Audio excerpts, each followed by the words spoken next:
Allah Məmməd Bağıra rəhmət eləsin, onun ölümü mənə çox incəliklər açdı. Bu qədər düşük kişilərin yaşadığı bir zamanada bəlkə də ən az reklam olunan bu Nərdiranlı balasını elə təkcə vəsiyyəti nəyə desən dəyər. Məni Nərdiranda bastırın, Fəxri Xiyabanda yox.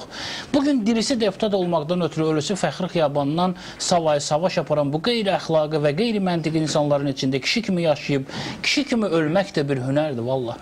Və mən Məmməd Bağır Bağırzadənin bu cür yaşayıb, bu cür ölən bəlkə də son əxlaq təcəssümü sayıram. Ən az onu görə ki, bugün Azərbaycanda artıq Bakı əxlaqında olan və köhnə kişilərin milli dəyərlərini yaşadan insan, kişi sadəcə yox qədərdir.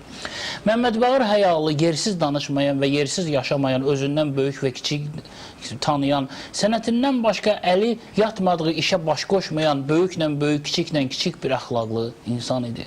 O nə deputat olmaq istəyirdi, nə kiminsə dalınca danışırdı, nə reklama qaçırdı, nə dövlət işlərinə qarışırdı, nə kiminsə dalınca danışırdı, nə kiminsə qabağında əyilirdi. O yalnız köhnə Bakı kişilərinə xas olan rəhim və ədalətlə, hamıya sevgi və ədalət bəxş edəydə öz işi ilə məşğul idi. Toy oxuyurdu, çağırılan yeri gedirdi, çağırılmayan yeri dar eləmirdi. Qaçqınların və məcburi köçkünlərin gününə acıyırdı.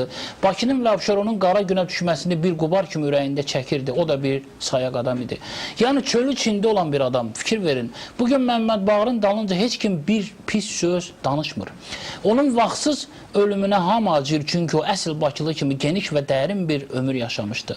Məmməd Bağır əxlaqlı adamlar, qabaqlar Abşeronda çox idilər.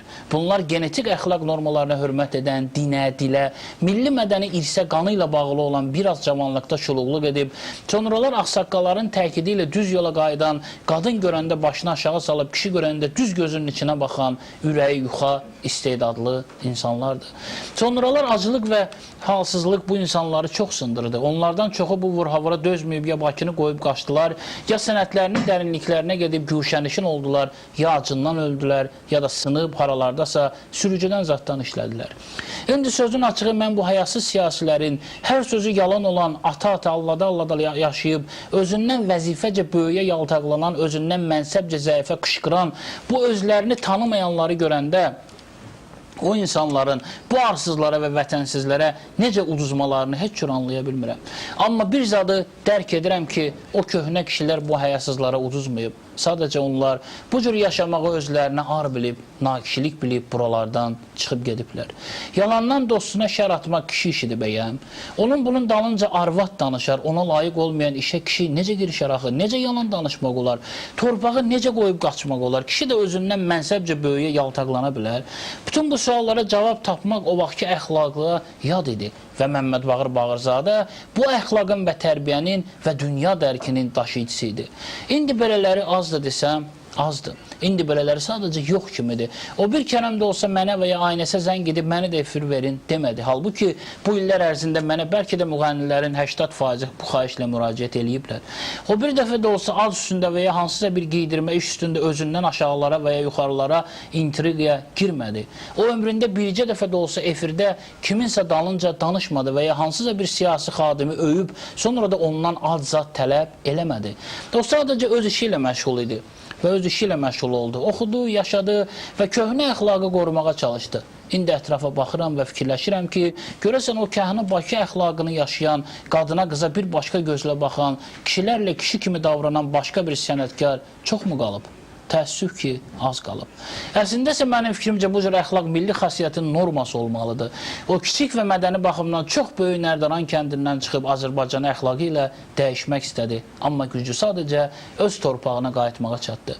Və bu da mənim fikrimcə onun ən böyük uğuru idi. İnsan öz torpağında kişi kimi yaşayıb, kişi kimi işləyib, kişi kimi yenə də öz torpağına qayıtmağa üz qoyursa və bu torpağa üz qoyma şamını yandırırsa, deməli o kişi kimi düz ömür yaşayıb.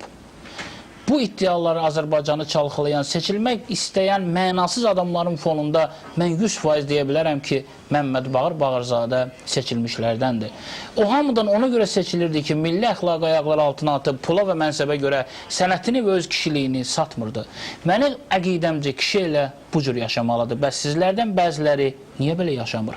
Vallahi o dünyaya heç kim heç nə aparmır, amma nə gətirirlərsə elə o dünyadan gətirirlər. Heç olmasa bu zırhada oradan gələn ilahi tərbiyənizi qoruyun. Və bu heyndə Məmmədbarın utancaq, gülümsəyən çöhrəsini xatırlayın və xatırlayın görək, onun üzündə bircə damcı da olsa kin var idimi? Yox idi valla. Halbuki onun əlindən indikilər ən aziz işi, onun əxlaqı, yaşam normalarını almışdılar. Daha nə parafraz? Köyün Azərbaycanlı Orxan Fikrətoğlu.